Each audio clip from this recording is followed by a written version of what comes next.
बच्चों में भूख का ना लगना पेरेंट्स के लिए बहुत ही परेशानी का सबब बनता है और अक्सर पेरेंट्स मल्टीपल डॉक्टर्स को विजिट करते हैं और कहते हैं कि डॉक्टर साहब हम मल्टीपल चीजें बच्चे को ऑफर करते हैं, बहुत देते हैं खाने को, लेकिन बच्चा खाता नहीं है।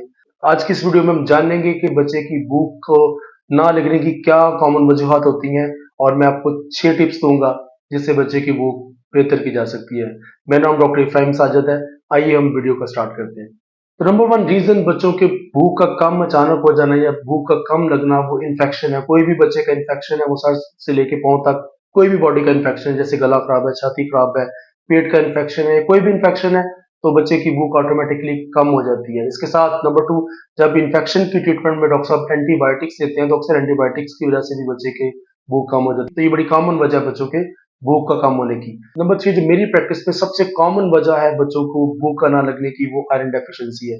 आयरन डेफिशिएंसी जिस बच्चे को होती है उसको भूख ऑटोमेटिकली कम लगती है, वो चिड़चिड़ापन उस पर रहता है। नंबर फोर है इमोशनल स्ट्रेस। बच्चे को किसी भी किस्म का आप स्ट्रेस में रख रहे हैं, उसको इमोशनल स्ट्रेस मिल रहा है, घर में मियाँ बीवी आपस में अगर लड़ रहे हैं या अगर फैमिली में कोई लड़ाई झगड़ा चल रहा है, या बच्चे को बहुत ज्यादा दबाया जा रहा है, उसको डांटा जा रहा है, तो इमोशनल स्ट्रेस की वजह से भी बच्चों की भूख कम होती है। इसके अलावा बड़ी कॉमन चीज है कि अगर आपके बच्चे को कोई फूड एलर्जी है कि नहीं, जैसे बड़ा कॉमन रीजन है हमारे यहाँ बच्चों में सीलिक डिजीज का होना। तो जो भी बच्चा रोटी या गंदम की बनी कोई चीज खाता है तो उसको प्लॉटिंग स्टार्ट होती है, पेट में दर्द होती है, जिसकी वजह से अल्टीमेटली वो खाना पीना भी कम कर देता है। और आखिर में जो चीज इंपॉर्टेंट है वो बच्चे की रूटीन चेंज की उसकी एपिटाइट को मुतासर करती है।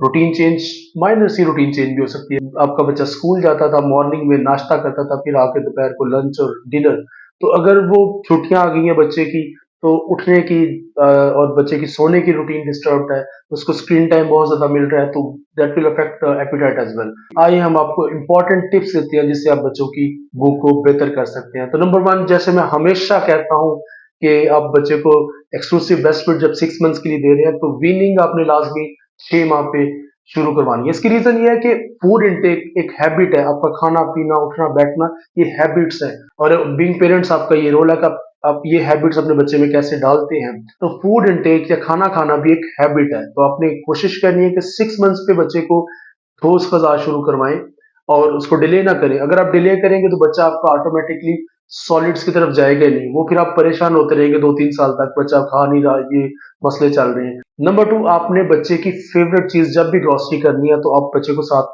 लेके जाएं, या आप अगर आपको पता है कि बच्चे की मेरी फेवरेट चीज ये है, अगर उसको मैक्रोनी पसंद है, कोई भी पास्ता पसंद है, कोई भी उसकी पसंद की चीज हो सकती है, तो आप उसको लाजमी उसकी उसकी उसकी चॉइस को अपनी ग्रोसरी में लाजमी शामिल करें। तो ये भी बच्चे को एक इंसेंटिव देगा कि मैंने खाना है। तीसरी बड़ी इंपॉर्टेंट चीज है कि आप बच्चे का एक सेट टाइम रखें, सुबह का टाइम, दोपहर का और रात का खाना, 3 टाइम बच्चे का खाना एक टाइम पे हो, बीच में 3 हेल्दी स्नैक्स होने चाहिए।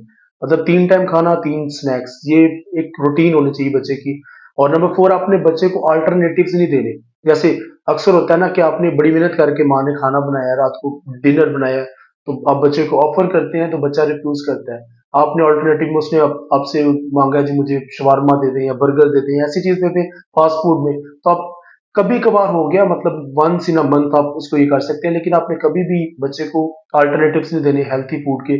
जो आपने घर में प्रिपेयर किया है आप उसको ऑफर करें। अगर बच्चा नहीं खाता कोई बात नहीं, तो एक बच्चा अगर वो भूखा एक दिन सोएगा, जो हो सकता है वो उसको कुछ देर बाद एहसास हो कि मेरे पेरेंट्स मेरे लिए नहीं मंगा रहे, तो वो वही खाएगा। लेकिन आप जब अल्टरनेटिव्स देंगे बच्चे को तो फिर बच्चा जो अपने घर में बनाया वो नहीं खाएगा, वो उसको होगा कि मुझे बाहर की चीज दी जाए।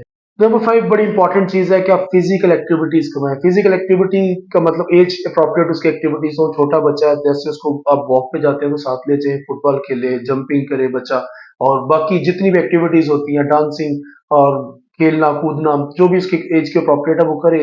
दैट्स वो कैलोरीज बर्न करेगा। जब वो कैलोरीज बर्न करेगा तो उसकी जो कैलोरी डेफिसिट आएगा तो ऑटोमेटिकली वो उसको जो ब्रेन से सिग्नल आएगा कि मुझे अब कैलोरीज इनटेक करने की जरूरत है, तो वो उसको भूख लगेगी। तो फिजिकल एक्टिविटी को कभी भी मिस ना कीजिएगा। इसके अलावा बड़ा इंपॉर्टेंट है कि पूरी फैमिली डिनर के टाइम, एटलीस्ट डिनर के टाइम सारे इकट्ठे टेबल पे बैठ के, या जैसे भी आप दस्तरखान लगाते हैं, सारे बैठ के इकट्ठा खाना खाएं, जिसमें ग्रैंड पेरेंट्स हैं या पेरेंट्स हैं, बच्चे की सारी फैमिली शामिल हो, ताकि बच्चे को एक उसकी आदत पड़े। ये देखा गया, इसमें मल्टीपल स्टडीज हैं कि जब फैमिलीज इकट्ठा खाना खाते हैं तो उसमें बच्चे की जो फूड इनटेक की हैबिट है वो काफी हद तक इम्प्रूव होती है।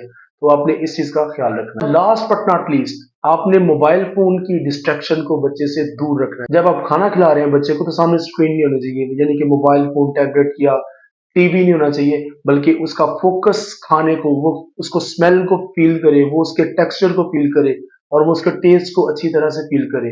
उम्मीद करता हूँ कि आपको ये वीडियो पसंद आई होगी और आपके लिए बड़ी हेल्पफुल होगी। अपना और अपने बच्चों का बहुत ज्यादा ख्याल रखिएगा, दुआओं में याद रखिएगा। खुदा हाफिज।